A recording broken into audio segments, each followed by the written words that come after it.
গত পর্বে আমরা দেখেছি শ্রাবন্তীর জন্য সন্তুর মনে কত কৌতূহল, ভাইয়ের চিঠি না আসায় কতটা ব্যাকুল সন্তু। আর অন্যদিকে অধীর অপেক্ষায় বসে থাকতে দেখেছি শ্রাবন্তীকে। একদিন হঠাৎ পোস্ট অফিসে এলো শ্রাবন্তীর ভাইয়ের চিঠি। চিঠি খুলতেই সন্তু অবাক।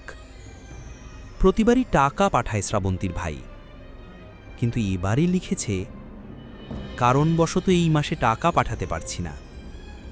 সন্তুর মনটা কেঁপে উঠল। তাহলে শ্রাবন্তীর পরিবার চলবে কিভাবে? অনেক ভেবে নিজের পকেট থেকে টাকা বের করল সন্তু, আর সেই পুরনো কালো সাইকেল নিয়ে রওনা হল শ্রাবন্তীর বাড়ির উদ্দেশ্যে। শ্রাবন্তী দরজায় দাঁড়িয়েছিল।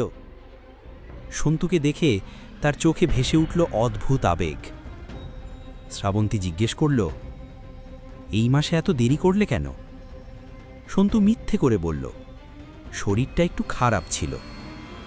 টাকা ভর্তি খামটা হাতে দিয়ে ফিরে আসার আরমায় সন্তু আবারও লক্ষ্য করল শ্রাবন্তীর সেই লাজুক হাসি। কিন্তু সন্তু এবারও মনের কথা বলতে পারল না। সাবস্ক্রাইব করে রাখুন, পরের পর্ব মিস করবেন না।